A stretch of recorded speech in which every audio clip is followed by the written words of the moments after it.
ګرانو کتونکو السلام علیکم. زه محمد سلمان همدرد د حق غږ پښتو چینل خبري لنډیز کې ستاسو قربا اوس تاسو پام را اړوم د مهمو خبرونو لنډیز ته.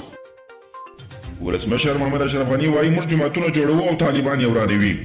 یو ور په معامله پردو نه راخستې دا مخبلې روپۍ دي نو طالبان یې په کومو اصولو ورانوي.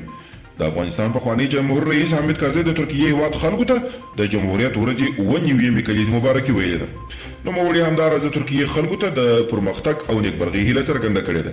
د نیویارک ټایمز ورځپاڼې د خبریال پر 12 کاله پخوانی تښتونه تورن افغان اوکراین کې نیولې تر نیول کېدو وروسته امریکا ته وسپارل شو.